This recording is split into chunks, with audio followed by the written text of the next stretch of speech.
ब्रज में सर्वश्रेष्ठ है वृंदावन, और वृंदावन में सर्वश्रेष्ठ हैं यमुना जी, और यमुना जी से भी ज्यादा श्रेष्ठ हैं श्री गोवर्धन, और गोवर्धन से भी ज्यादा श्रेष्ठ है राधा कुंड, श्याम कुंड और फिर राधा कुंड। आज लाखों की तादाद में लोग गोवर्धन में होंगे, राधा कुंड में स्नान कर रहे होंगे। भगवान ने वत्सासुर नाम के एक राक्षस का वध किया, जो कि वत्स के मतलब बछड़े के रूप में था वो राक्षस, लेकिन बनकर के बछड़ा आया था। ठाकुर जी ने देखा, बोले भेलूपिया बनकर के आया, राक्षस है लेकिन बछड़ा बन गया, तो भगवान ने उसका वध कर दिया। तो किशोरी जी नाराज हो गए। ठाकुर जी बोले आप हमसे नाराज क्यों हो गए? बोले आप गौ चालक बनते हो, गौ रक्षक बनते हो, गौ सेवक बनते हो, बछड़ा मार दिया। बोले वो बछड़े के रूप में है तो वो राक्षस। तो हमारी किशोरी जी बोले कुछ भी हो, था तो बछड़े के रूप में ना, आपको नहीं मारना था। अब आप हमसे दूर रहो, हम आपसे बात नहीं करेंगे। तो ठाकुर जी बड़े मनाने लगे। तब किशोरी जी बोली नवीन कुंड का निर्माण आप करो और उस कुंड में स्नान करो, तब आप पवित्र होगे, तब हम आपसे मिलेंगी। तब ठाकुर जी ने कृष्ण कुंड का निर्माण किया, जिसको श्याम कुंड भी कहते हैं। तो किशोरी जी ने जब कुंड को देखा तो बोली हमें आप पे भरोसा नहीं है, हम स्वयं एक कुंड का निर्माण करेंगे। तब किशोरी जी ने अपने कंगन से खोद करके कुंड बनाया, वही है राधा कुंड। कहा अब इसमें स्नान करो। तब उसमें स्नान जब ठाकुर जी ने किया, तब किशोरी जी ने उनका स्पर्श किया, तो आज के दिन वह कुंड प्रकट हुआ। ब्रज में जब भी जाइए, हम लोगों की गति पता कहां तक है? हम बिहारी जी चले जाते हैं, राधा वल्लभ जी चले जाते हैं, राधा रमण जी चले जाते हैं, और फिर हमारी गति थोड़ी नीचे आ जाती है तो हम चाट भल्ला खा लेते हैं, लस्सी पी लेते हैं, वापस पेड़ा लिए वापस। हमारी गति यहीं तक रहती है ब्रज में।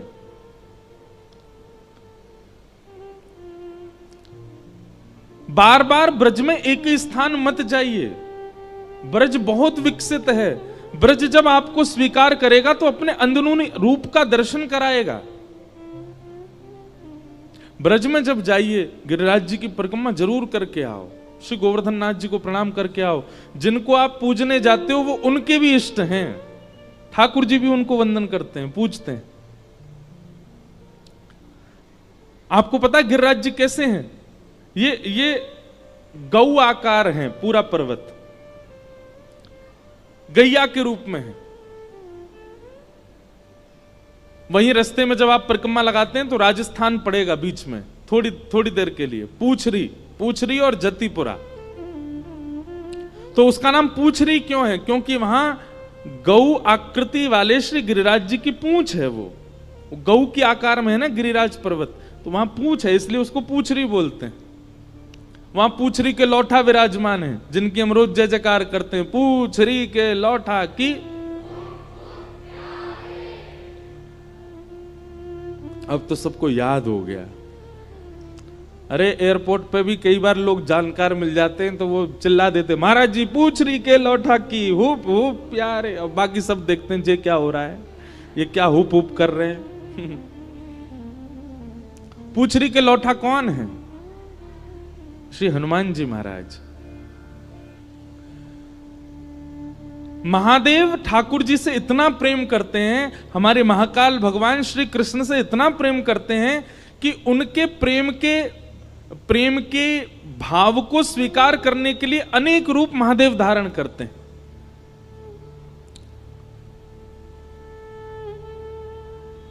ठाकुर जी का सेवा का भाव प्राप्त हो सके, इसीलिए महादेव ने श्री हनुमान जी का रूप धारण किया। तो राम अवतार में हनुमान जी ने खूब सेवा की, लेकिन हनुमान जी के मन में आया कि एक बार ठाकुर जी के हम सखा भी बने। तो वही हनुमान जी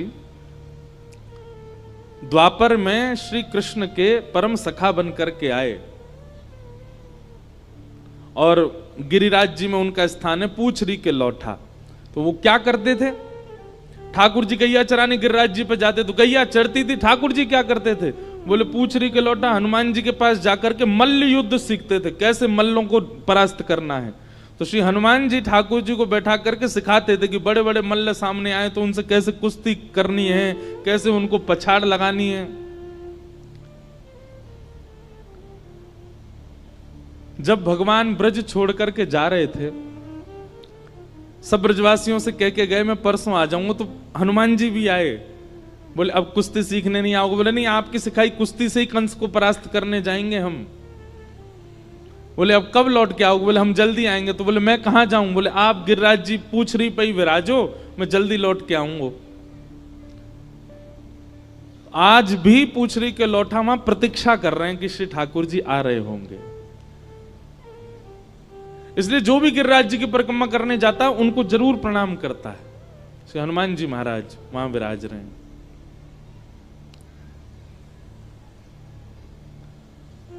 पूछ रही के लौटा।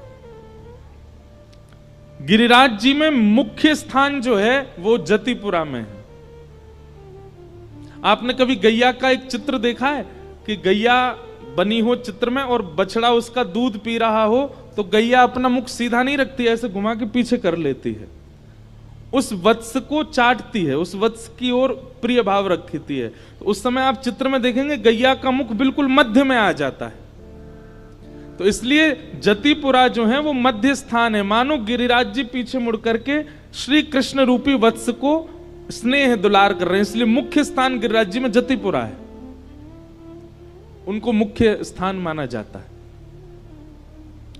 तो ऐसे गिरिराज जी की परिक्रमा करने जाया करो। श्री राधा कुंड कृष्ण कुंड में स्नान किया करो। स्नान नहीं कर सकते तो आचमन किया करो, और आचमन नहीं कर सकते तो कम से कम थोड़ी देर बैठ करके वहां पर आपको जो स्तुति आती है, आपको जो भजन आते हैं, आपको जो कीर्तन आते हैं, आपको जो नाम आता है, किशोरी जी को सुनाओ। वो साक्षात किशोरी जी का सचल जल स्वरूप है राधा कुंड। अभी कार्तिक मास में ऐसी परिक्रमा चल रही होगी राधा कुंड की, गिरिराज जी की अलग, राधा कुंड की दे रहे होंगे सब, और किशोरी जी को कोई राधा कृपा कटाक्ष सुनाता। अच्छा, एक प्रश्न मुझसे किसी ने कहा, महाराज जी हम किशोरी जी को ही राधा कृपा कटाक्ष क्यों सुनाते हैं?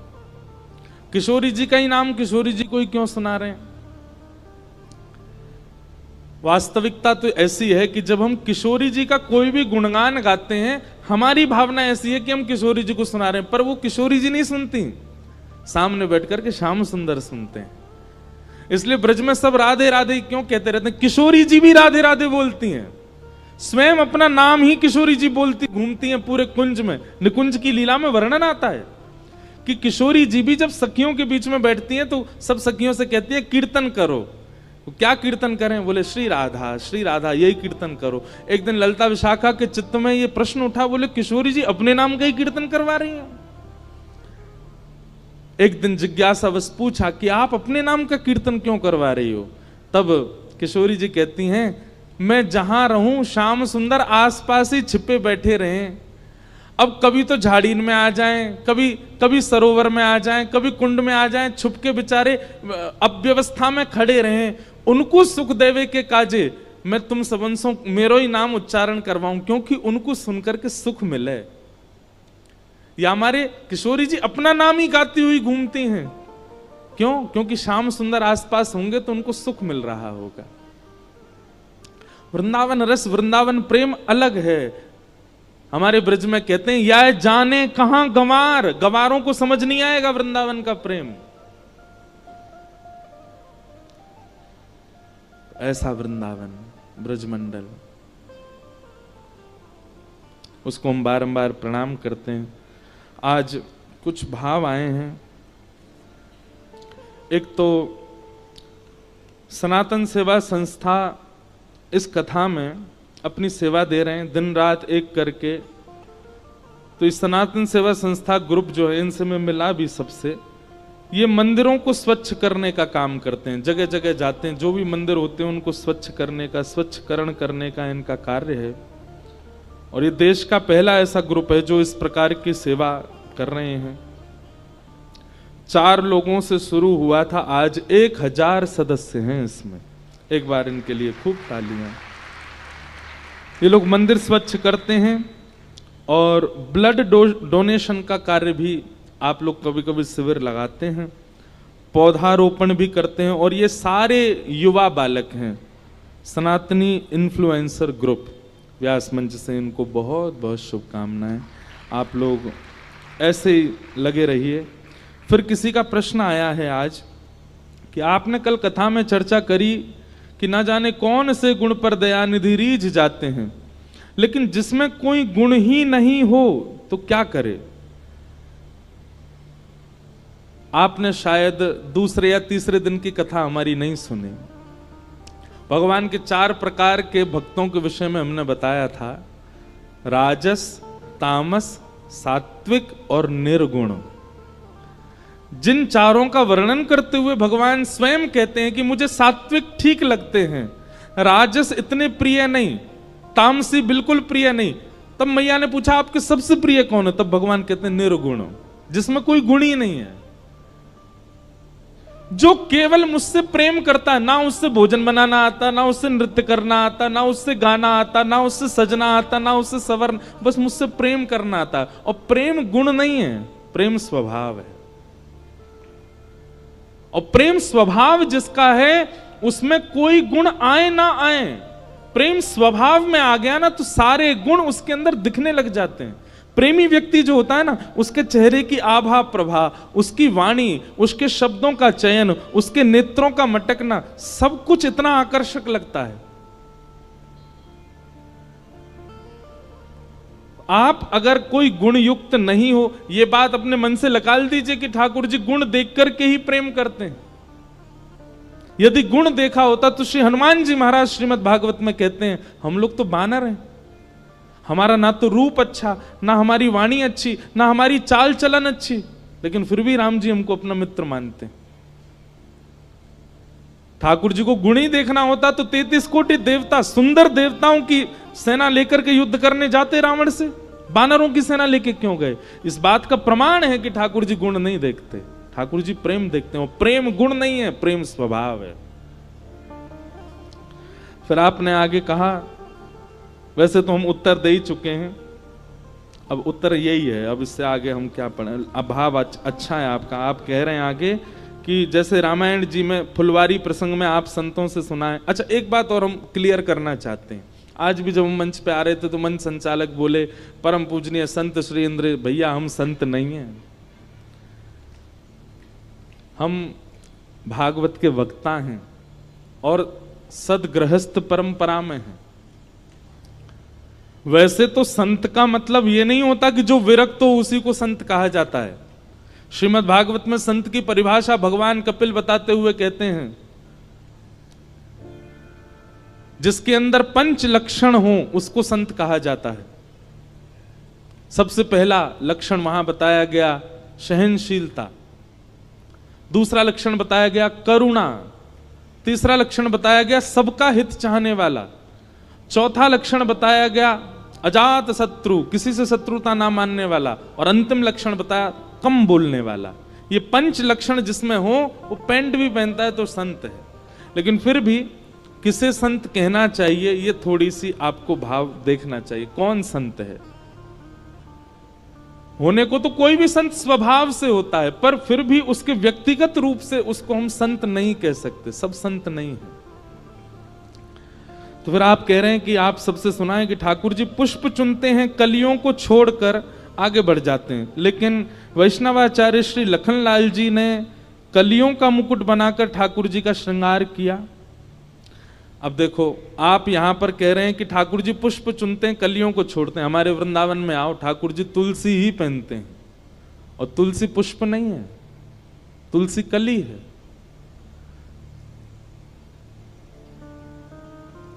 रतन सिंहासन आप विराजे, मुकुट धरे तुलसी को, आली माने लागे वृंदावन को।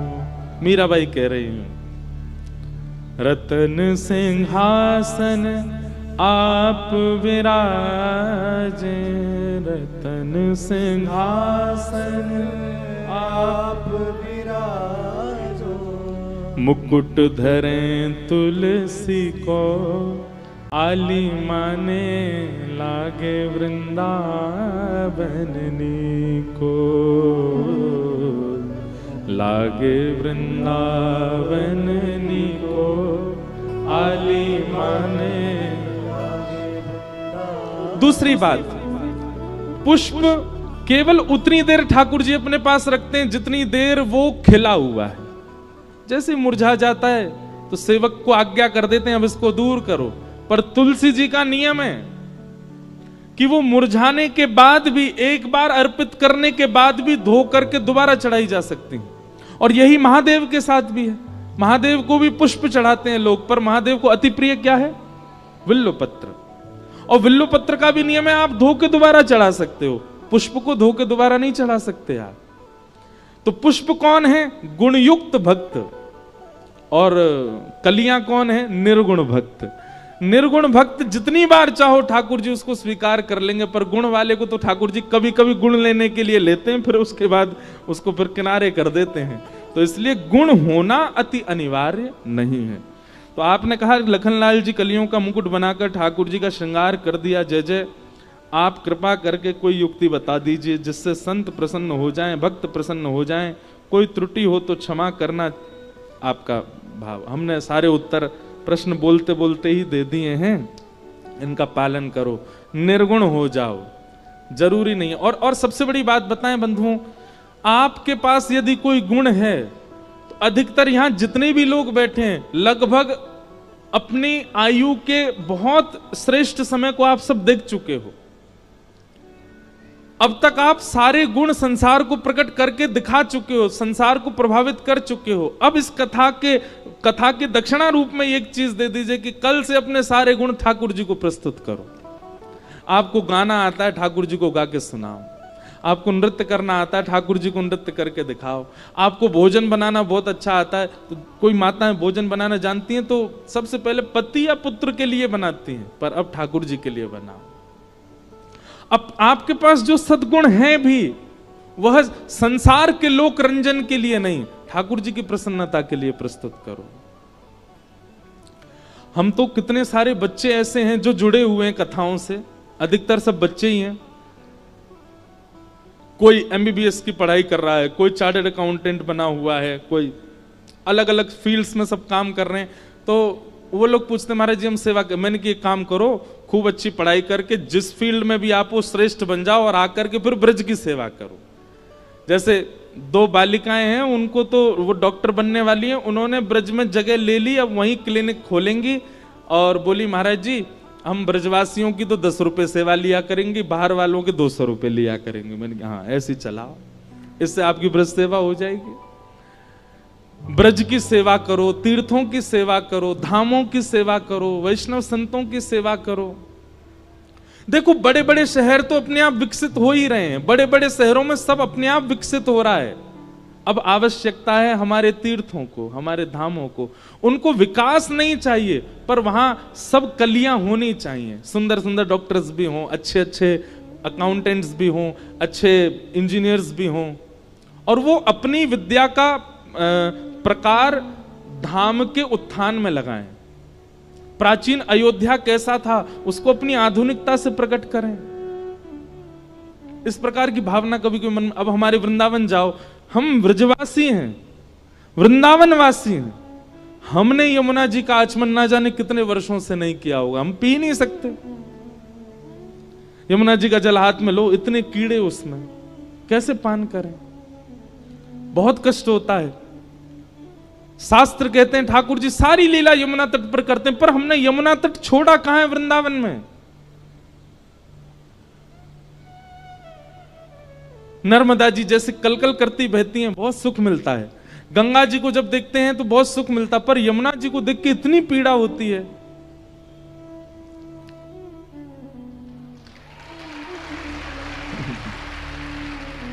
ये बात पता है क्या ठाकुर जी कह रहे हैं, बिल्कुल सही कह रहे हो, या की बात मानो।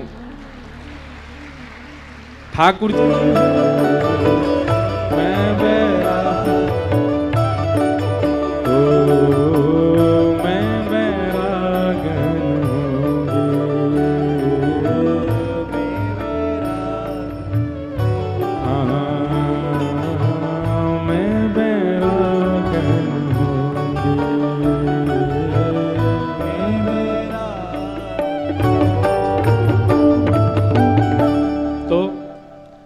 ठाकुर जी आकर के मोहर लगा रहे थे बात पर कि हाँ जी हमारी यमुना जी को शुद्ध करवाओ। हमारी पटरानी श्री यमुना जी हैं, ब्रज की रसरानी श्री यमुना जी हैं। यमुना जी की कृपा से वैष्णवों ने ठाकुर जी को प्राप्त किया। आज यमुना जी वहां यमुना जी का जल तत्व है ही नहीं। हम तो चाहते हैं कि कुछ लोग जुड़े, वैसे तो बहुत लोग जुड़े हुए हैं, पर ऐसे कोई लोग जुड़े जो इस चीज में माहिर हों, जो हमको कुछ बता सकें कि व्यास मंच से हम क्या ऐसा कहें या कैसे। आज इतने युवा जुड़े हुए हैं, इन सब युवाओं को ले जाना चाहते हैं वृंदावन, जाके कुछ करें ऐसा कि श्री यमुना जी के शुद्धिकरण का भाव हो। लेकिन बहुत मुश्किल है, क्योंकि राजधानी बगल में है और राजधानी से ही यमुना जी आती हैं। सारा राजधानी का चरणामृत पीते हैं हम वृंदावनवासी, बहुत कष्ट होता है।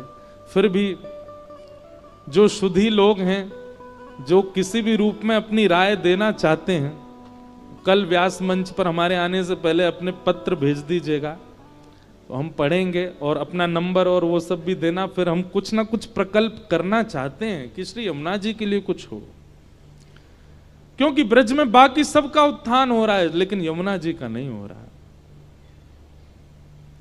मौका दिया है, ठाकुर जी ने वाणी दी है और समय भी ऐसा है कि युवा जुड़ते जा रहे हैं, तो फिर क्यों ना इस सही समय का उपयोग सेवा करके किया जाए।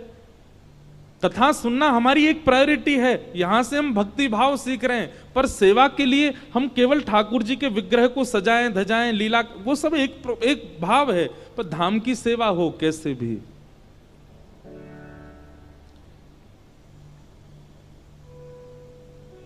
तो ये मन का भाव है। फिर किसी का भाव है कि किन्हीं का प्रश्न है कि अगर कृष्ण से मेरा संबंध एक सखा के रूप में है तो मैं उनको पूजा कैसे कर सकता हूं? कौन मित्र अपने मित्र की पूजा करता है? कृपया इसका जवाब आप व्यासपीठ से ही दे दें। एक हमारी बात सुनो, पूजा का मतलब क्या होता है? आप पूजा का मतलब क्या समझते हैं? पूजा का मतलब किसी को केवल धूप अगरबत्ती दिखाना, उसकी सुख संपत्ति घर आवे कष्ट मिटे, इसी को पूजा कहते हैं।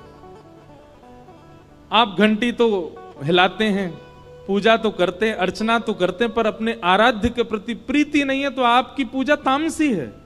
पूजा का मतलब किसी को पूजना नहीं होता, पूजा का मतलब समर्पण होता है किसी के प्रति।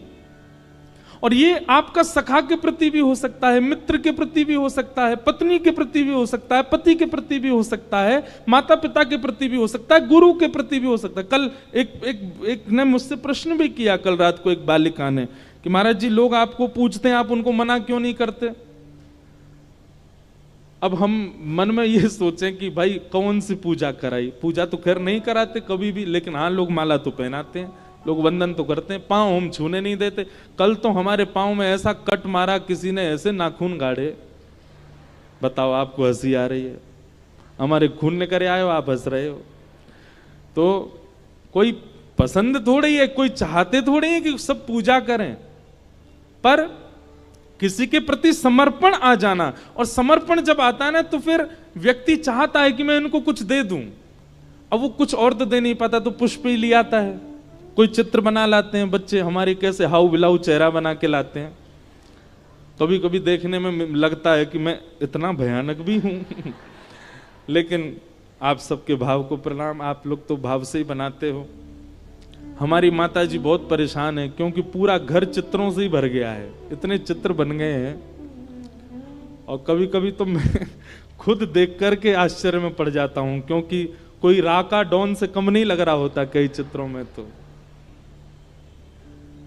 और कई बार तो दाढ़ी, बीच में 1 महीना की कथा थी तो नियम में था, मैं कुछ करता नहीं था, तो वो इतना भयानक बने हैं उसके, तो मैं क्या बताऊं।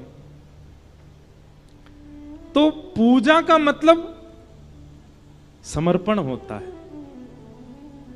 समर्पण में हम कुछ निवेदित नहीं कर सकते तो हम पुष्प निवेदित करते हैं, हम प्रसाद निवेदित करते हैं, हम आरती कर देते हैं।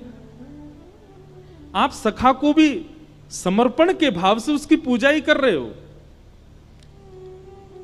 पूजा की बाह्य विधि है अर्चना करना, पूजा की बाह्य विधि है भोग लगाना, पूजा की बाहर की विधि है दिन रात अगरबत्ती दिखाना, पूजा की आंतरिक विधि है समर्पित होना, समर्पण करना। और समर्पण तो किया जा सकता है सखा को भी। इसलिए आपका जो ये प्रश्न है कि आप कृष्ण को सखा मानते हैं तो उनको पूजें कैसे। एक बात सुनो, ठाकुर जी से चाहे आपके जितने संबंध हों, कभी कभी मां भी अपने बालक की नजर उतारती है, कभी कभी क्या सारी माताएं उतारती हैं। वो नजर उतारना एक प्रकार की आरती होती है। बस हम दिया जला नहीं रहे हैं उस समय, नहीं तो आप जो 7-8 बार उबार रहे हो उसके ऊपर, वो एक प्रकार की आरती। आरती भी तो यही है, हम ठाकुर जी की नजर ले रहे हैं, आपको किसी की नजर गुजर ना लगी हो। और नजर किसकी उतारी जाती? जिसके प्रति प्रेम हो, जिसके प्रति समर्पण हो। तो समर्पण पूजा है, आरती पूजा नहीं है। और रही बात सखा की, आपसे कोई भी संबंध हो ठाकुर जी का, आप समर्पण भाव से, हम अपने लाल जी को अपना सखा मानते और भी कई भाव रखते, पर जब वो आते हैं कभी कथा में या आरती करते हैं, आरती करने के बाद फिर राई नौन लेंगे हाथ में, किसी से दक्षिणा लेंगे हाथ में, और फिर ठाकुर जी के ऐसे आरती उतारते हैं। और आरती उतारने के बाद फिर उसकी थोड़ी राई अपने सिर पर डाल लेते हैं, जो पैसा होते हैं वो किसी को दे देते हैं, और जिसको भी दिया उसके खूब फले फिर। और फिर ठाकुर जी की बलैया लेते हैं, आपको कोई की नजर ना लगी हो, आप सब। यही तो समर्पण है। जब विशिष्ट उत्सव होता है, जैसे अभी गोवर्धन उत्सव होगा, तो उस दिन पता कैसे आरती करते हैं ठाकुर जी की? थाल में आटे का चंद्रमा बनाएंगे, आटे का सूरज बनाएंगे, और ठाकुर जी की आरती करके फिर चंद्रमा से बलैया लेंगे। अब चंद्रमा तो ला नहीं सकते, तो फिर एक भाव का चंद्रमा, फिर सूर्य भाव का रखेंगे, उससे बलैया उतारेंगे। फिर कई बार तारे बनाते हैं, तो तारों से ठाकुर जी की बलैया लेते हैं, आपको तारों से आपकी बलैया ले रहे हैं, आज सूर्य चंद्रमा से आपकी नजर उतार रहे हैं, नाथ आपको कोई की नजर नहीं लगे। ये समर्पण है, ये पूजा नहीं है। तो जो सखा मानते हैं वो इस प्रकार से ठाकुर जी को पूजो। तो ये सब भाव हैं। आज के कुछ प्रश्न थे, सबको हम वंदन करते हैं और कथा क्रम में प्रवेश करते हैं।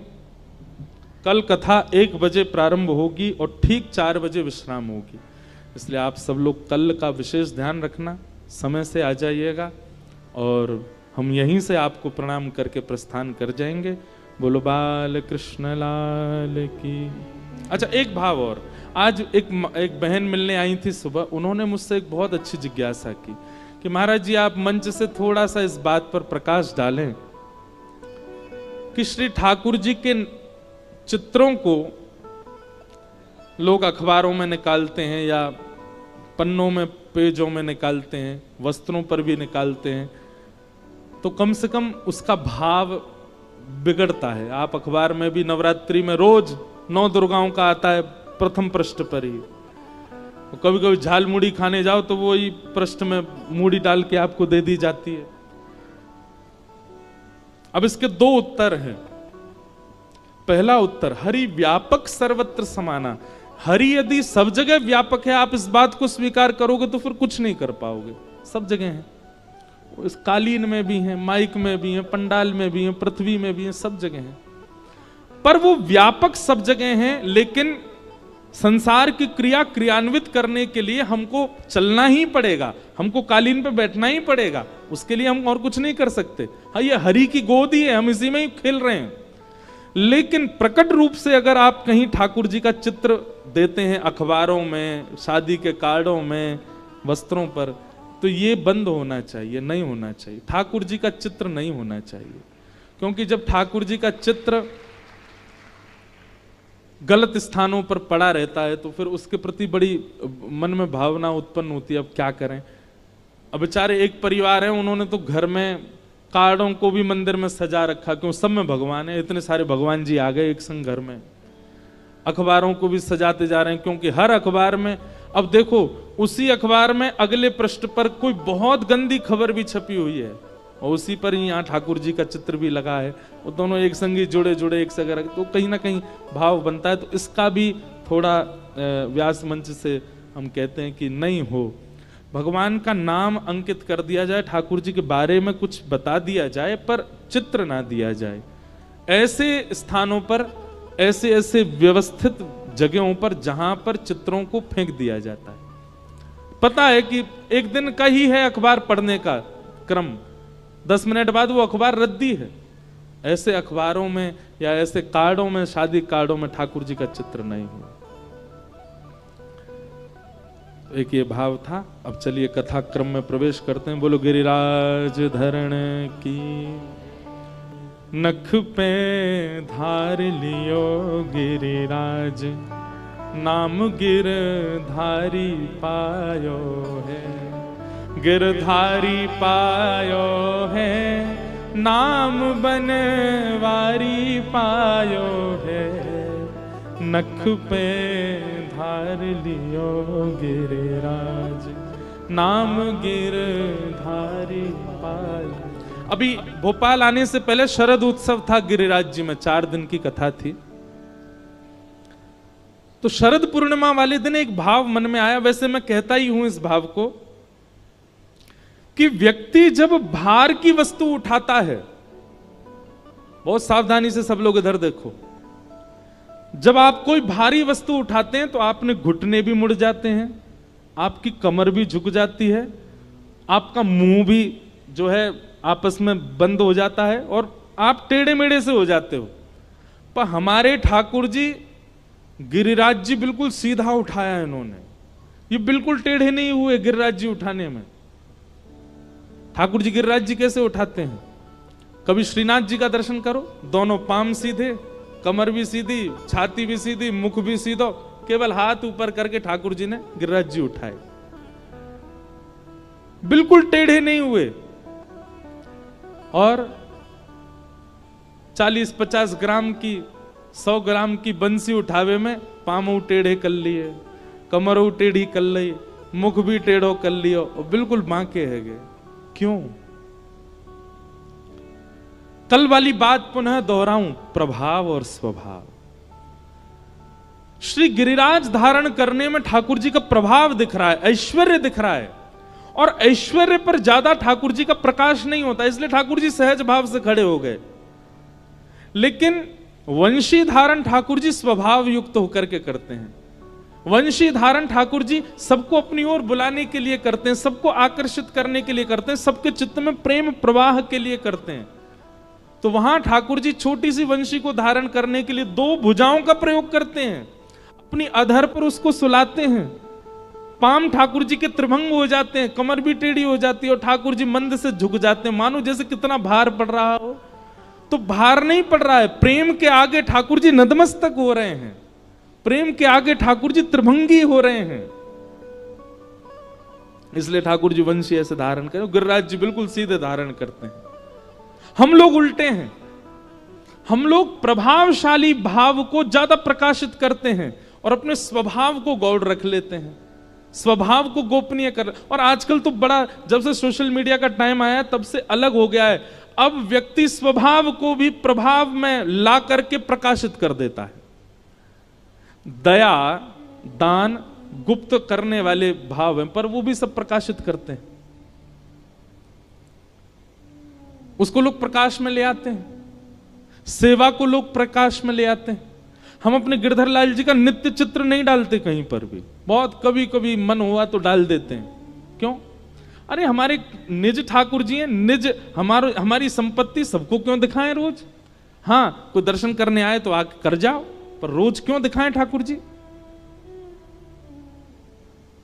कुछ निजता होनी चाहिए। ये सोशल मीडिया के टाइम में हम लोग बहुत ज्यादा प्रकाशित हो गए। अब अपनी थोड़ी निजता रखो। कई बार इस बात पर भी लोग हमसे प्रश्न करते हैं, बोले आप कह रहे हो निजता रखो, आपकी भी तो हर समय कुछ ना कुछ डलता ही रहता है। कथा से संबंधी ही डलेगा, ज्यादा से ज्यादा आजकल कभी कभी खेलने जाते हैं उसका डल जाता है, लेकिन वो दोनों बात, युवा बहुत है ना, तो युवाओं को कुछ प्रेरणा मिले उसके लिए। बाकी हम क्या खा रहे हैं, क्या पी रहे हैं, कब सो रहे हैं, पाम टूट गया, ओहो फ्रैक्चर हो गया, मैंने देखो प्लास्टर लगवा के आया, डॉक्टर ने ऐसा, क्यों जरूरी है ये सब करना? इन सब का प्रकाश नहीं होना चाहिए। अपने जीवन में थोड़ी निजता लाइए। हमारे प्राचीन भारत में लोग बहुत गोपनीय रहते थे, और विशेष रूप से भजन तो गोपनीय ही करना चाहिए, उसका प्रकाश नहीं ज्यादा। थोड़ी निजता लाओ, और कम से कम स्वभाव को तो निज ही रखो। वो निज जनों को ही दिखना चाहिए, सबको नहीं। हमारे वृंदावन में किशोरी जी घूंघट में बैठी हैं, प्रत्यक्ष दर्शन नहीं है, निज भाव में। क्यों? ठाकुर जी का प्रेम स्वरूप है। तो गोवर्धन धारण किया ठाकुर जी ने। तत्पश्चात इंद्र ने आकर के भगवान से क्षमा मांगी, और इंद्र ने आकर के भगवान की स्तुति की कि पिता गुरुस्त्वं जगतामधीशो दुरत्ययः काल उपात्तदंड हिताय शिक्षा तनुभि समीहसे मानम विधुन्वल जगदीश मानिना। इंद्र ने भगवान से क्षमा मांगी कि मैंने 7 दिन तक वर्षा की, आप खड़े रहे। भगवान ने इंद्र को क्षमा कर दिया, पर ब्रह्मा जी को क्षमा नहीं किया था। ब्रह्मा जी से भी एक अपराध हुआ था। कल मैंने शीघ्रता में वो प्रसंग सुनाया नहीं, पर आप सबको शायद पता हो कि ब्रह्मा जी को एक बार ठाकुर जी पर संशय हुआ। भगवान ने क्या किया, मधुमंगल के मुंह पे लगी हुई कड़ी चाट गए अपनी जीभ से। वहां के मुंह को पकड़ के चाट गए। ब्रह्मा जी बोले राम राम राम, जे भगवान है, ये परमात्मा है। वो ग्वारिया मधुमंगल, वो नहाता भी नहीं ढंग से, बाकी मुंह पे लगी हुई कड़ी चाट गए अपनी जीभ से। और ठाकुर जी पर संशय करके ब्रह्मा जी ने भगवान के ग्वाल बालों का हरण कर लिया। अब ठाकुर जी के ग्वाल बाल हरण कर लिए। भगवान यमुना स्नान करके आए, देखा मेरे ग्वाल बाल कहां गए। दिव्य दृष्टि से देखा तो ब्रह्मा जी हरण करके ले गए। तो ठाकुर जी ने अपने भीतर से ही उतने ग्वाल बाल, बछड़ा बछिया सब प्रकट कर दिए। और ब्रह्मा को तो मैं बताऊंगा। 1 वर्ष बाद ब्रह्मा जी देखने आए कि मैं देखूं वो बहलूपिया बना डोल रहा है भगवान, उसकी स्थिति कैसी हो रही होगी बिना ग्वाल बालों के। तो ब्रह्मा जी जैसी पृथ्वी पर आए तो जितने ग्वाल बालों का हरण करके ब्रह्मा जी ले गए, सब घूम रहे थे नीचे। ब्रह्मा जी बोले इनका तो मैं हरण कर ले गया था, ये नीचे कहां से आ गए। समझ गए, बोले ये तो परमात्मा है, इन्होंने स्वयं से प्रकट कर दिए सब। क्षमा मांग लूं मैं जाकर के, लेकिन खाली हाथ नहीं, जिनका हरण करके ले गया उनको संग लेके आता हूं, फिर क्षमा मांगूंगा। अब ब्रह्मा जी यहां पृथ्वी पर भ्रमण कर रहे थे, भगवान ब्रह्मा का रूप धारण करके ब्रह्मलोक चले गए। और ब्रह्मा जी बनकर के भगवान गए और ब्रह्मलोक में जाके सबसे कह दिया, हमें अभी अभी खबर मिली है हमारे जैसा एक और ब्रह्मा डोल रहा है, अगर वो आ जाए तो उसको मार पीट के भगा देना। और ठाकुर जी जाकर के ब्रह्मलोक में बैठ गए। इतने में ब्रह्मा जी आए। अब जैसे ही ब्रह्मा जी पहुंचे, द्वारपाल तो लिए डंडा लेके भागे उनके पीछे। ब्रह्मा जी बोले तुमको शर्म नहीं आती, ब्रह्मा के पीछे भागते हो। बोले तेरे जैसे ब्रह्मा बहुत डोलते हैं भैलूपिया, चल भाग यहां से, हमारे असली ब्रह्मा तो भीतर बैठा है। तो ब्रह्मा जी स्वीकार कर लेते हैं अंत में कि मैं नकली हूं, मुझे असली का दर्शन कराओ। तो ब्रह्मा जी को लेकर के जब ब्रह्मलोक में गए तो सबको तो सिंहासन पर ब्रह्मा जी दिख रहे थे, पर ब्रह्मा जी को साक्षात नारायण दिखे। और जाकर के उन्होंने भगवान की स्तुति गाई, विशुद्ध सत्वम तब धाम शांतम। हे नाथ, आप साक्षात विशुद्ध हो, मेरे अंदर अपराध प्रकट हो गया, मैंने आपके रूप को नहीं समझ पाया, मैं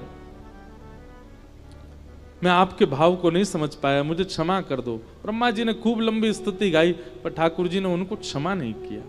आज इंद्र को क्षमा कर दिया। हमारे ब्रज के रसिक जन कहते हैं क्यों, जबकि ब्रह्मा इंद्र से बड़े हैं, ठाकुर जी ने उनको क्षमा नहीं किया। बोले दोनों की क्रिया में अंतर है। इंद्र की जो क्रिया है उसमें सब ब्रजवासी ठाकुर जी के समीप आ गए, और ब्रह्मा की जो क्रिया है उससे ब्रजवासी दूर हुए। ब्रजवासी यानी कि भक्त, जिस क्रिया से सब ठाकुर जी के सामीप्य में आ जाएं, वो क्रिया ठाकुर जी को प्रिय लगी, इसलिए इंद्र को क्षमा कर दिया।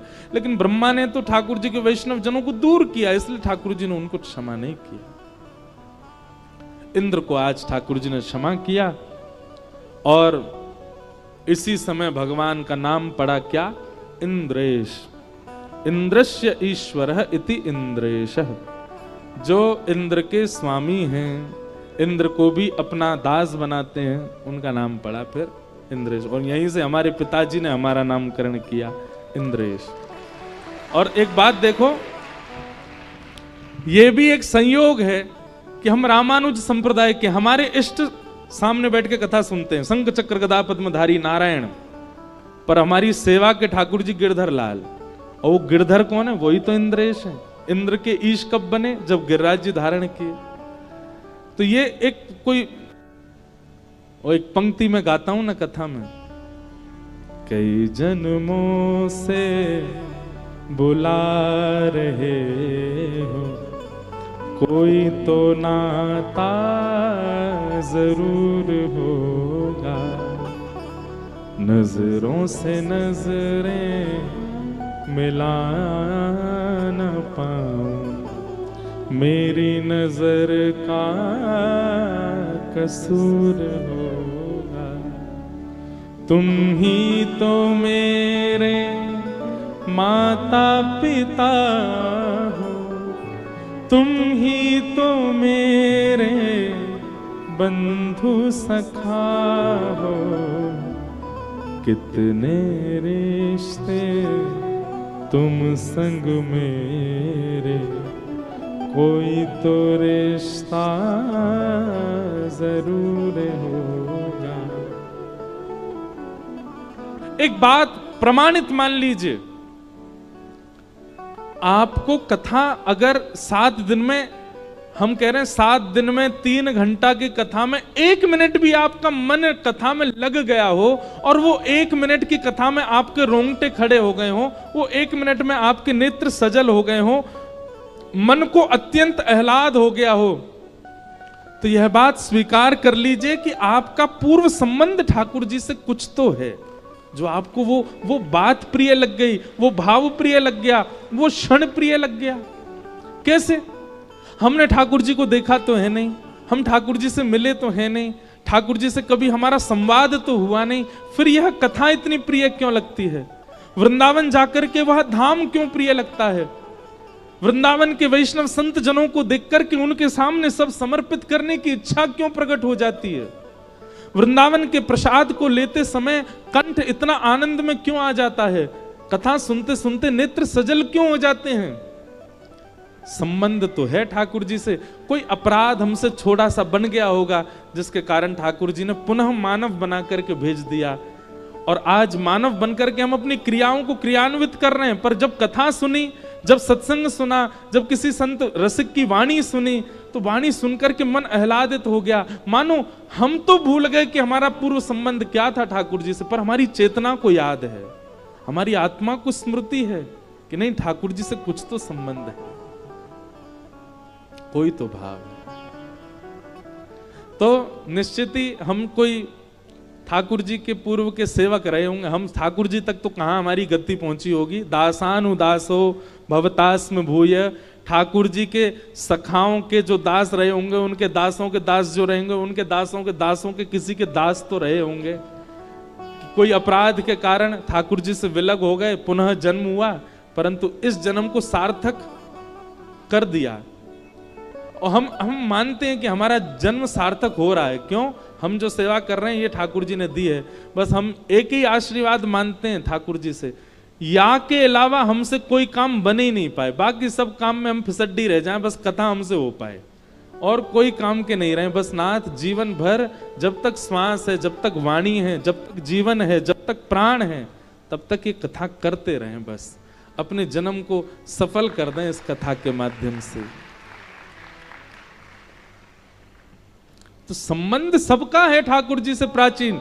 जिनका नहीं है वो कथा बाहर से पंडाल देख के भी निकल जाते हैं, जिनका नहीं है वो बगल में रहते हुए भी नहीं आ पाएंगे यहाँ पर, और जिनका है वो मंडीदीप से भी आ जाएंगे, जिनका है वो इंदौर से भी आ जाएंगे, जिनका है वो वृंदावन से भी आ जाएंगे, जिनका है वो विदिशा से भी आ जाएंगे, जिनका है वो सागर से भी आ जाएंगे।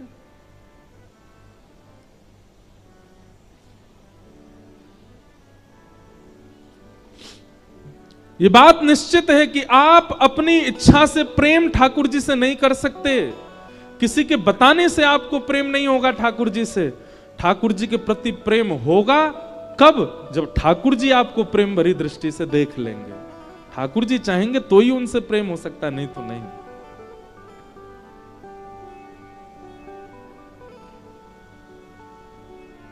एक बहुत सुंदर भाव है, भैया बजा रहे हैं तो मन हो रहा है कि मैं गा दूं।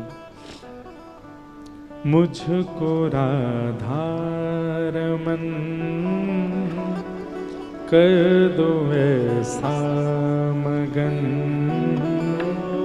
मुझको राधा रमन कर दो ऐसा, मुझको राधा रमन कर दो ऐसा मगन, मुझको राधा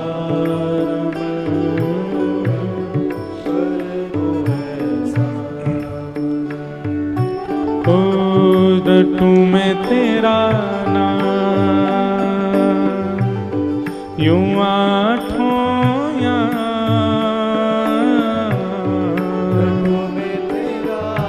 गाओ सब लोग।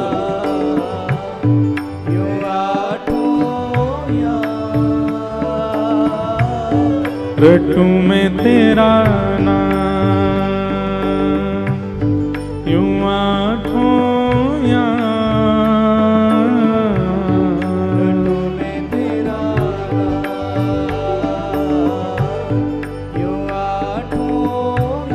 करताल बजा के गाओ। मुझको राधा रमन कर दो ऐसा, मुझको राधा कर दो ऐसा, रटू मैं तेरा नाम यूं आठों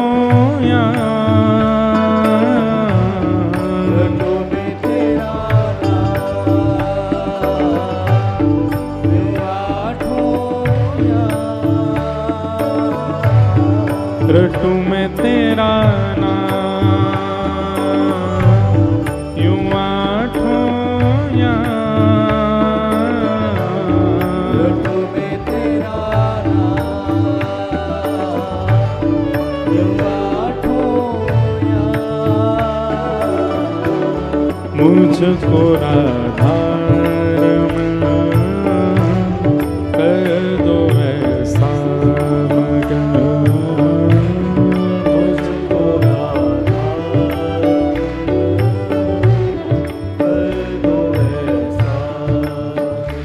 कैसा मगन? करुणा निधान मोह पे कृपा कर रीजिए, करुणा निधान मोह पे कृपा कर रीजिए, करुणा निधान मोह पे कृपा कर करुणा निधान पे कृपा कर। कैसी कृपा? ब्रज में बसा के मोहे सेवा सुख दीजिए, ब्रज में बसा के मोहे सेवा सुख दीजिए, ओ ब्रज में बसा के मोहे सेवा सेवा सुख दीजिए,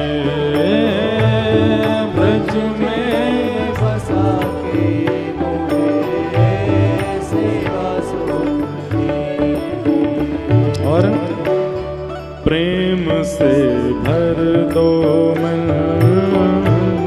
गाऊं तेरे भजन, प्रेम से भर दो मन, गाऊं तेरे भजन।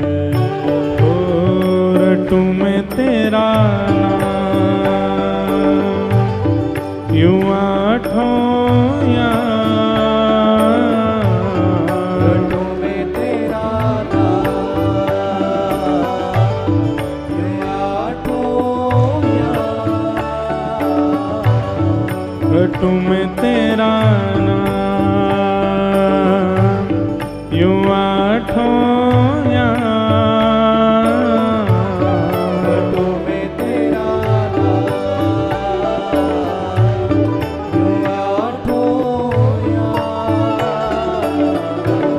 मुझको राधारमण कर दो ऐसा, मुझको राधारमण कर दो ऐसा। श्री राधारमण लाल की।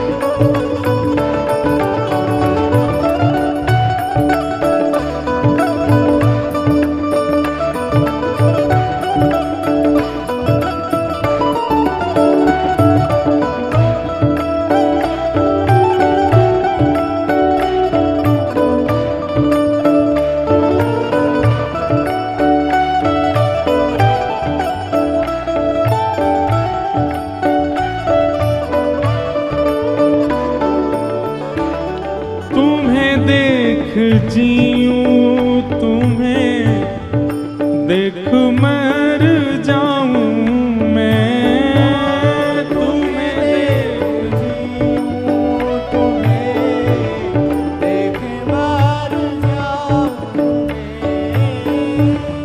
जन्म जन्म तेरा दास ही कहाऊं मैं,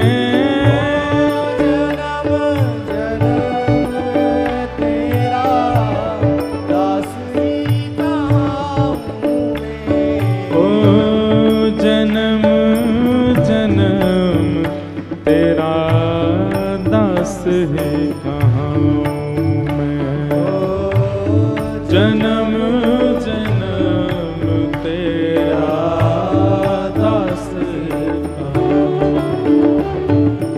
ओ रख लो अपनी शरण, कर लो मन में रमण, रख लो अपनी शरण, कर लो मन में रमण।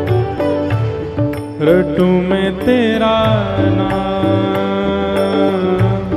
यूं आठों याम, रटूं मैं तेरा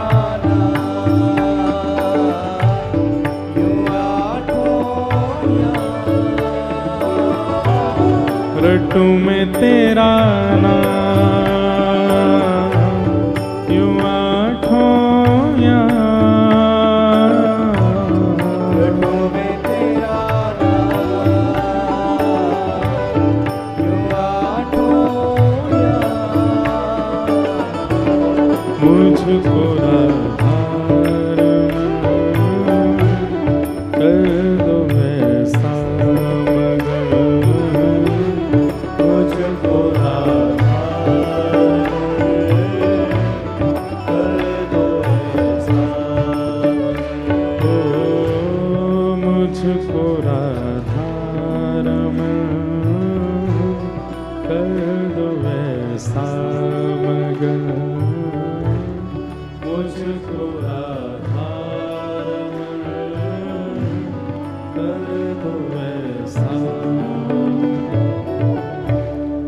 राधा रमण लाल की जय। हम संसार में व्यवहार में किसी से मिलते हैं और उससे अगर हमारा सहज प्रेम या प्रीति या मन जुड़ जाए तो हम लोग सहज कह उठते हैं, भाई तेरे से कोई पुराना संबंध तो है हमारा।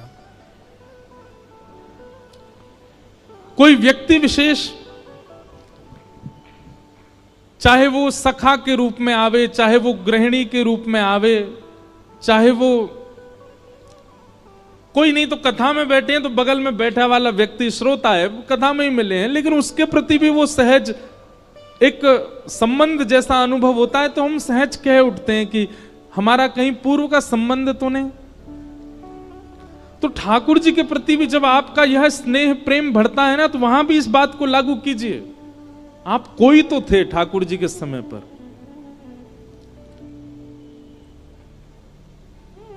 किसी को भी उठा लीजिए, मीराबाई माधवी नाम की गोपी थी द्वापर में,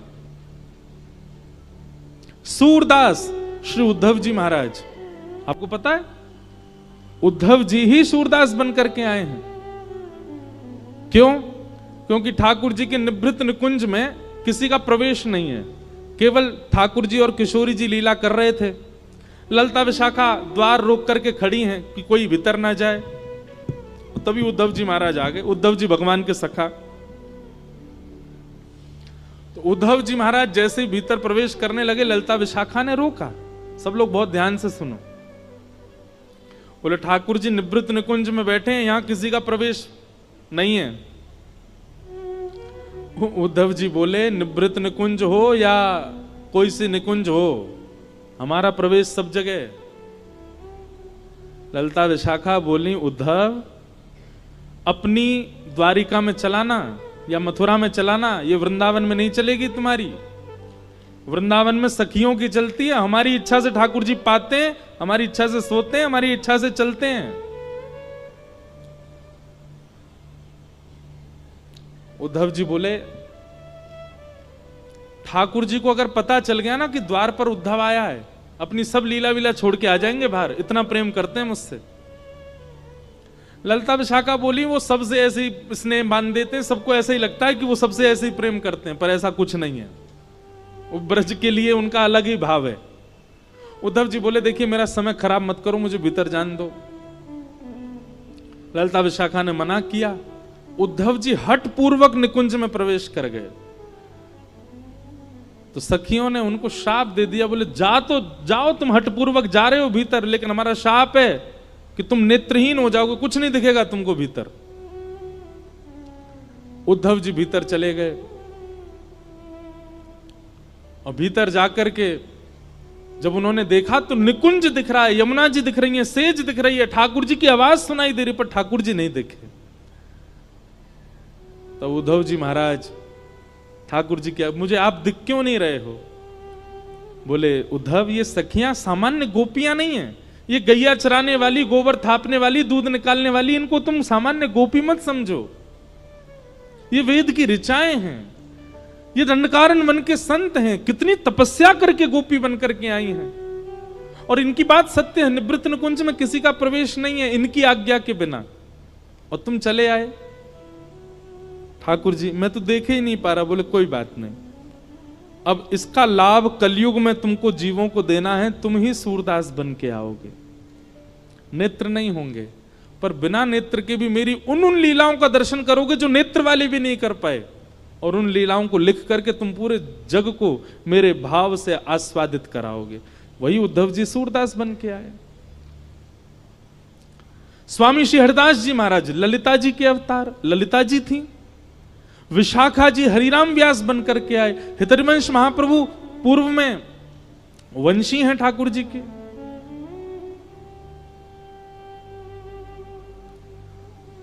कोई भी ऐसा नहीं है ठाकुर जी के आसपास या ठाकुर जी से प्रीति करने वाला जिसका पूर्व संबंध ना हो।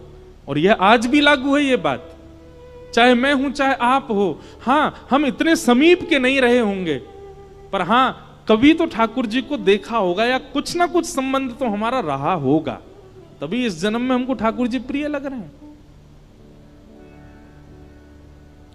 कैसे कैसे ऐसे लोगों को मैं जानता हूं जो कभी वृंदावन नहीं गए, जिन्होंने कभी कथा नहीं सुनी, पर एक बार केवल कोई संकीर्तन सुन लिया या कोई कीर्तन सुन लिया या कोई भजन सुन लिया, नेत्र सजल हो गए, अब मन शांत हो गया, ना बोलने की इच्छा होती है ना किसी से मिलने की, अब बस मन में यही भाव उत्पन्न होता है कि हम चलें वृंदावन, जाएं वृंदावन। वृंदावन आधुनिक स्थान नहीं है, वृंदावन पर्यटन स्थान नहीं है, वहां पर्यटकों के लिए कुछ भी नहीं है, पर फिर भी भीड़ देखो आप, पर्यटक स्थलों पर इतनी नहीं होती होगी जितनी वृंदावन में होती है।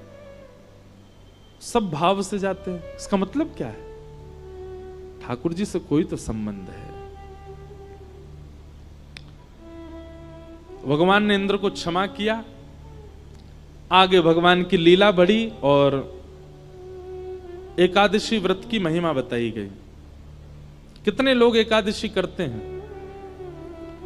सच्चे वाले बताओ। सच्चे वाले हैं सब, बहुत अच्छी बात। 3 निष्ठाएं पालन किया कीजिए।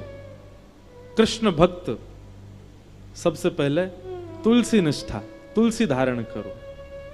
दूसरी नाम निष्ठा, नाम जप में प्रवीण हो जाओ। और तीसरा एकादशी निष्ठा। ये 3 निष्ठा प्रधान। तुलसी धारण करने वाले ध्यान रखना, फिर कुछ भी ऐसा पाना नहीं जो तुलसी धारण करने के बाद अपवित्र हो। आप फिर कुछ भी ऐसा खा पी नहीं सकते, इसलिए तुलसी निष्ठा में थोड़ा ध्यान रखिएगा। दूसरी बात, एकादशी निष्ठा और नाम निष्ठा। एक बात बहुत ध्यान से सुनिएगा,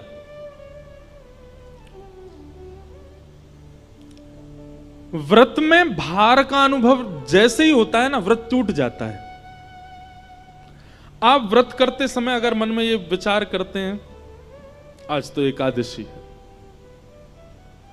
द्वादशी में इतना पा लिया कि भूखे ही नहीं लगे अगले दिन, ऐसा व्रत नहीं। व्रत को सौभाग्य मान करके धारण करो, वो सौभाग्य है मेरा। कई बार कई लोग व्रत रखते हैं तो व्रत के समय कोई और अगर अन्न पा रहा हो तो उससे दूर उठ के बैठ जाते हैं। क्यों? इसकी थाली देख के हमारा मन नहीं करावे।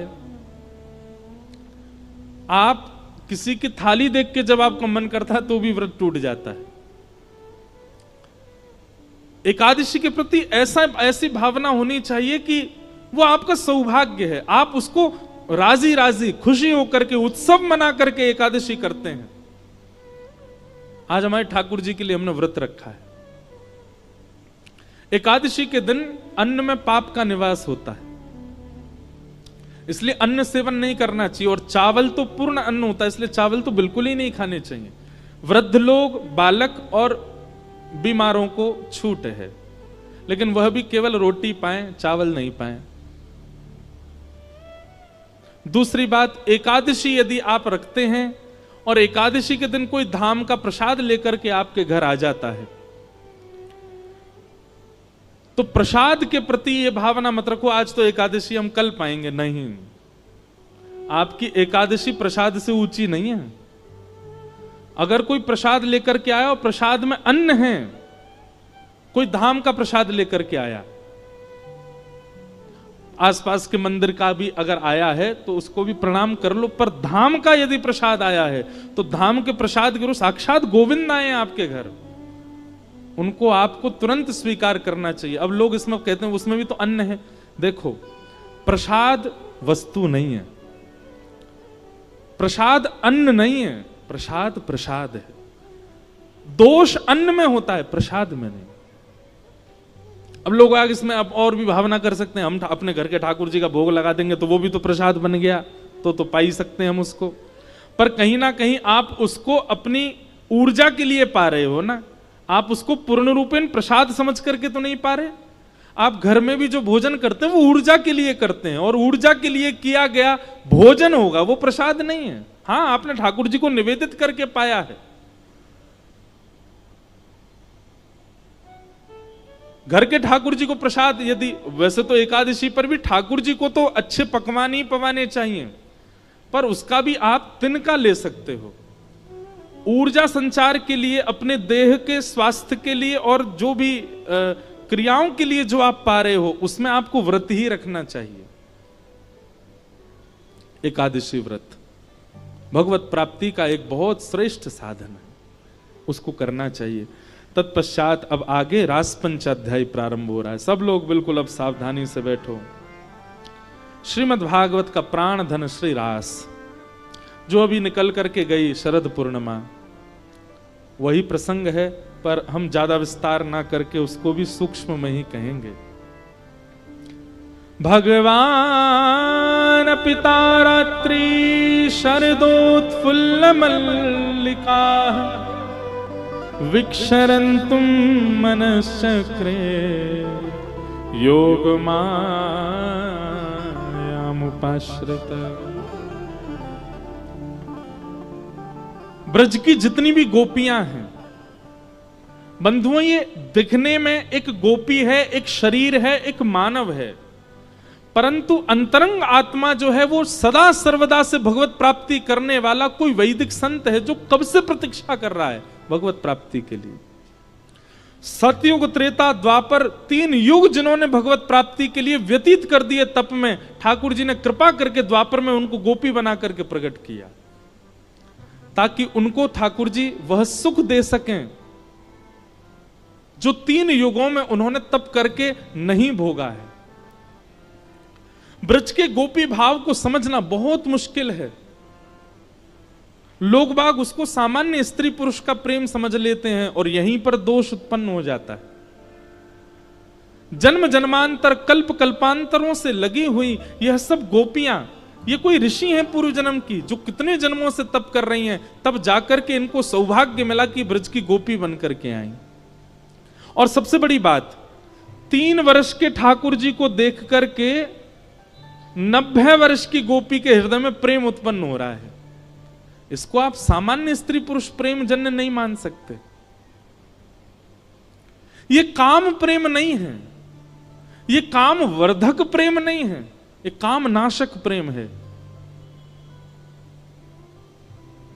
बहुत ध्यान से सुनिएगा। भक्तिमती मीराबाई, मीराबाई इतनी सुंदर थी कि उनका रूप देख करके एक बार यदि कोई देख ले तो पुनः देखने की इच्छा होगी, इतनी सुंदर थी। तो जब मीराबाई की भोजराज के साथ में विवाह हुआ और जब मेवाड़ गई, तो मेवाड़ में मीराबाई जिस राजमहल में रहती थी, उस राजमहल में जिस तरफ मीराबाई का कक्ष था, वहां खिड़की के नीचे हजारों संतों की भीड़ लगी रहती थी और सब एक टक देखते रहते थे खिड़की की ओर। मीराबाई तो राजघराने की कन्या है, वो दर्शन देने की भावना से नहीं जाती थी, दर्शन करने की भावना से जाती, पर मर्यादा है इसलिए बाहर नहीं जाती थी, तो खिड़की खोल करके ऊपर से प्रणाम करती थी। और सब संत मीराबाई को देख करके नेत्रों से अश्रु बहाने लगते थे। तब कुंवर भोज, जिनसे मीराबाई का विवाह हुआ, उनके मन में भाव आया कि मैं संतों से पूछूं ये इनकी स्थिति ऐसी कैसे होती है। तो वे गए और संतों से जाकर के पूछने लगे कि आप मीरा को क्यों देखते हो और मीरा को देखने से आप सबको क्या मिलता है। तब संतों ने प्रत्युत्तर देकर के कहा कि 5-5, 10-10 वर्ष तक भजन करने के बाद भी ठाकुर जी इतने प्रिय नहीं लगे जितनी प्रिय मीराबाई को एक बार देखने से लगने लगे। एक बार मीराबाई को देखने के बाद ठाकुर जी इतने प्रिय लग गए जितने प्रिय 10 वर्ष के भजन में भी नहीं लगे। इसलिए हम मीराबाई को देखते हैं। तो मीराबाई का स्वरूप सुंदर था, पर उनकी सुंदरता काम प्रकट नहीं करती थी, बल्कि दोष नाश करके भगवत प्रीति प्रकट करती थी। ऐसी सुंदर थी। और वास्तविक में सुंदरता वही है।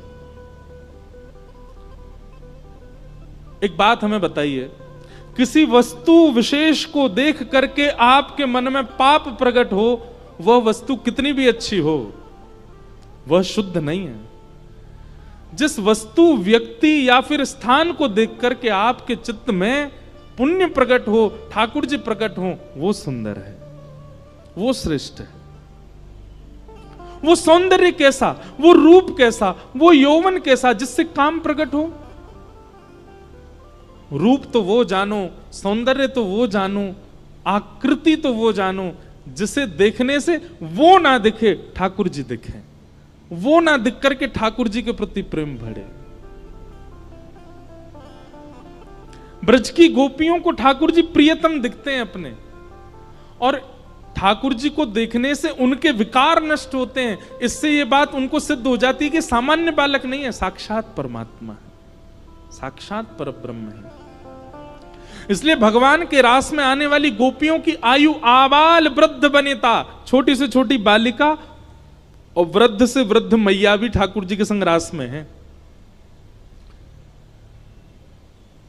वृंदावन के गौड़िया वैष्णव संप्रदाय के एक ग्रंथ में कहीं वर्णन है, 3.25 करोड़ गोपियां थीं रास में। कितनी? 3.25 करोड़। और ठाकुर जी ने जब रास किया तब ठाकुर जी कितने वर्ष के हैं? 7.5 वर्ष के। कितने वर्ष के? अभी 7.5 वर्ष का कोई बालक यहां बैठा हो, उसको एक बार देखो और इमेजिन करो ठाकुर जी इतने बड़े थे जब रास किया था। 7.5 वर्ष का बालक अपना पेंट नहीं संभाल पाता, ऐसे पकड़े घूमता रहता है। उसको इतना सहूर नहीं होता कि मुझे भोजन करके हाथ धोने, मां बताती है जा हाथ धो किया। इतनी छोटी अवस्था है ठाकुर जी की जब रास विहार कर रहे हैं। और गोपियां बोले, कई गोपियां तो यशोदा मैया की भी जेठानी की उम्र की हैं, यशोदा मैया से भी बड़ी हैं, जो ठाकुर जी के संग रास में आई हैं। काम लीला नहीं है रास, ये काम विजय लीला है और काम नाशक लीला है। इसको समझने के लिए ब्रज की उपासना करनी पड़ेगी, रस की उपासना करनी पड़ेगी, रज की उपासना करनी पड़ेगी, तब जाकर के रास का दर्शन हो सकता है।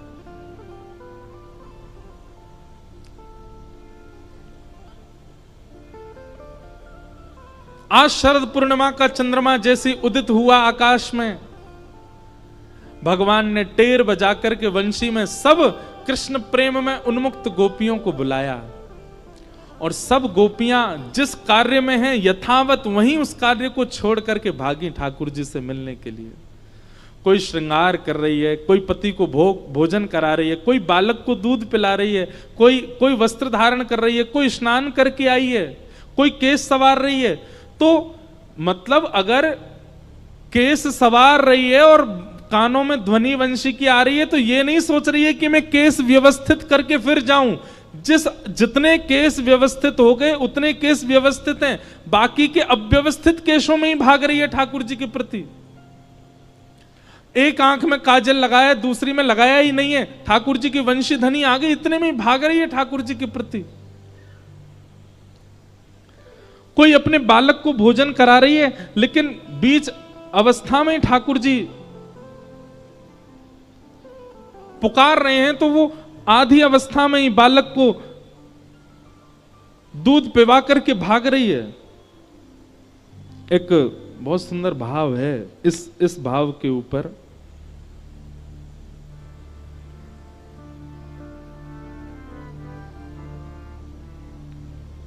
बहुत सुंदर भाव है।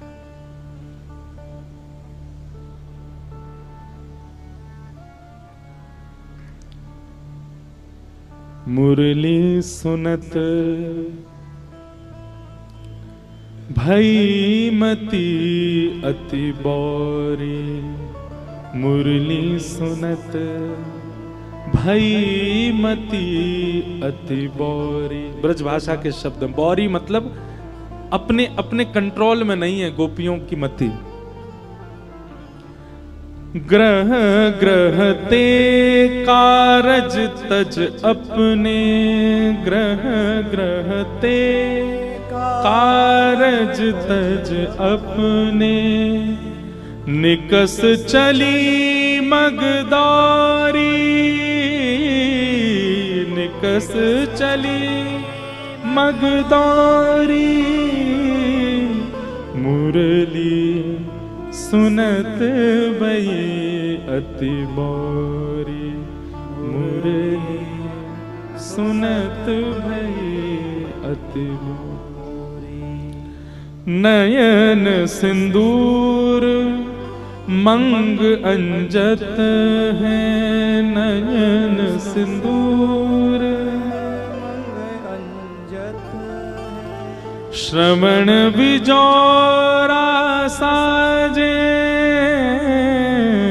श्रवण बिजोरा साजे, शीश तरोना माल गुही कच्छम, शीस मरोना माल गुही, झुमक नाक विराजे, झुमक नाक। गोपियों की स्थिति बताई है। कोई एक कान में कुंडल पहन करके दौड़ी है, किसी ने केवल एक आंख में काजल लगाया है, कोई सिंदूर सिर पर लगाने की जगह अन्यत्र कहीं लगा करके दौड़ पड़ी है। ऐसी अव्यवस्थित होकर के गोपियां सब वंशी धुन सुनकर के दौड़ रही हैं। इसका अभिप्राय क्या है? ठाकुर जी जा दिन चित्त में आ गए ना, उस दिन संभलना भूल जाओगे आप। जब तक संभलना आ गया, जब तक संभलने की स्थिति में हो, जब तक सजने की स्थिति में हो, संवरने की स्थिति में हो, समझो अभी संसार के ही हो। ठाकुर जी जादना चित्त में आ गए, सब भूल जाओगे। कैसे बन के रहना चाहिए, कैसे सज के रहना चाहिए, कैसे संभल के रहना चाहिए, ये स्थितियां सब ठाकुर जी दूर कर देंगे।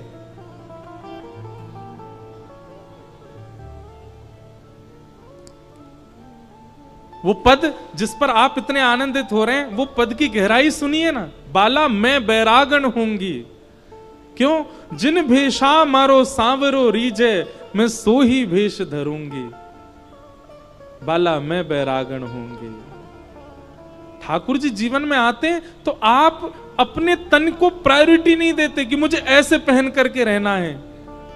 सेवा भाव जिसके चित्त में आ जाता है, वो सजना सवरना भूल जाता है, वो केवल सेवा के लिए रहता है। फिर सेवा भाव जिसके चित्त में आ जाता है, प्रेम लक्षणा भक्ति जिसके चित्त में आ जाती है, उसकी जीव फिर ये नहीं चाहेगी मैं ये खाऊं, ऐसा खाऊं, वैसा खाऊं, जो मिले बस जीवित रहने के लिए पालूं। एक प्रकार से वो अव्यवस्था में व्यवस्थित रहना सीख जाता है, जिसके चित्त में ठाकुर जी आ जाते हैं। वो एक आसन पर बैठ करके पूरी कथा सुन सकता है। वो बिना पंखा, बिना एसी, बिना किसी व्यवस्था के भी एक स्थान पर अधिक समय तक विराज सकता है। ये अव्यवस्था में भी व्यवस्थित होना सिखा देते हैं ठाकुर जी।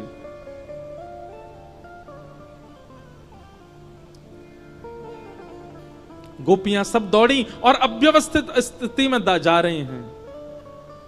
ठाकुर जी जैसे ही नेत्र खोल करके देखते हैं तो सब गोपियां सामने खड़ी हैं। भगवान ने सब गोपियों के आने का कारण पूछा। तत्पश्चात भगवान ने 10 श्लोकों में बार बार गोपियों से कहा अपने घर वापस चली जाओ, पर गोपियां नहीं गईं। भगवान जब शांत हो गए तब गोपियों ने प्रत्युत्तर दिया कि नाथ, आप ही तो कहते हो सब छोड़ करके मेरी शरण में आ जाओ, और हम जब सब छोड़ करके आ गए तो हमसे कह रहे हो वापस चली जाओ।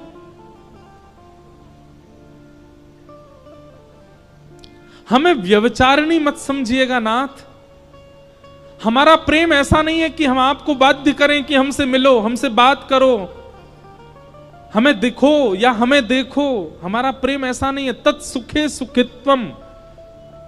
एक बार हमें यह आश्वासन कर दो कि हमारा प्रेम स्वीकार कर लिया, उसके बाद भले ही हमें जीवन भर के लिए छोड़ के चले जाओ, हम जीवन में कभी आपके सामने नहीं आएंगे। हमारा प्रेम तो विश्वास पर टिकता है, मिलन पर नहीं, दर्शन पर नहीं। लेकिन हमारा प्रेम आपने स्वीकार कर लिया, यह वचन दे जाओ हमको बस। उसके बाद फिर मुड़ के कभी हमारी ओर मत देखना, हम जीवित रहेंगे फिर भी। गोपियों का प्रेम सामान्य नहीं है बंधु।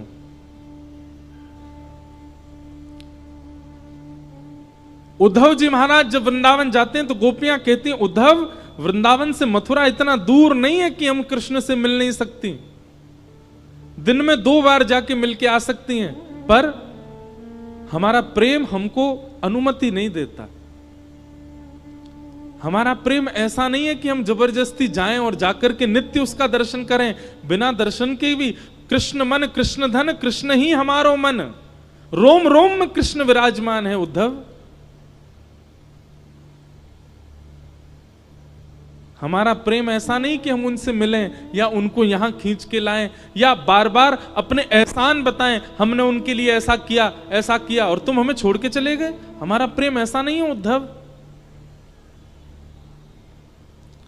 हमारा प्रेम तो विश्वास पर टिका है। जीवन भर कृष्ण लौट करके नहीं आए तो भी हम उनसे ही रहेंगे, उनसे प्रेम करेंगे, उन्हीं की रहेंगी।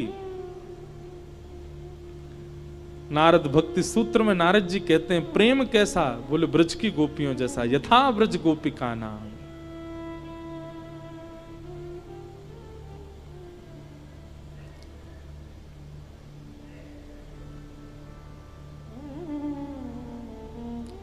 ठाकुर जी गोपियों की बात सुनते हैं और फिर गोपियों से कहते हैं अरे मैं तो परीक्षा ले रहा था आप सबकी, आओ चलो हम रास करते हैं। और ठाकुर जी गोपियों के संग रास करने लगे। एक एक गोपी के पास जाकर के ठाकुर जी उसकी सुध लेने लगे, किसी के रूप का वर्णन करने लगे, किसी के चरण पकड़ने लगे, किसी के वस्त्र में ठाकुर जी स्वयं बैठने लगे, किसी को अपने हाथ से पवाने लगे। और इन सब क्रियाओं की वजह से गोपियों को मान हो गया कि हम अत्यंत सुंदरी हैं, इसलिए हमारे सौंदर्य पर ठाकुर जी मोहित हो गए।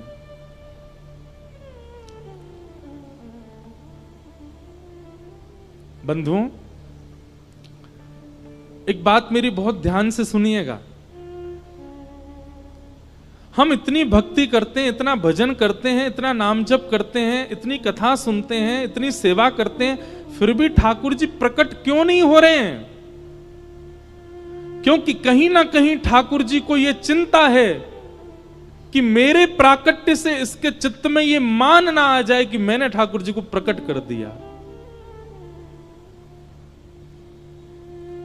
ठाकुर जी को हमारी चिंता है कि कहीं इसको अभिमान ना हो जाए। अरे हम दो चार कथा क्या सुन लेते हैं, दो चार कथा सुना क्या देते हैं, तिलक लगा करके कुछ दिन रह क्या लेते हैं, हमको इसी से मान हो जाता है। ठाकुर जी प्रकट हो गए, हमारे हाथ से पाने लगे, हमसे श्रृंगार कराने लगे, हम तो ढिंडोरा पीट देंगे पूरी दुनिया में। मान करेंगे कि हमारी भक्ति की सामर्थ्य देखो, ठाकुर जी प्रकट कर दिए। इस भय के कारण ठाकुर जी प्रकट नहीं होते कि कहीं इसको मान ना हो जाए, क्योंकि गोपियों के चित्त में मान हो गया।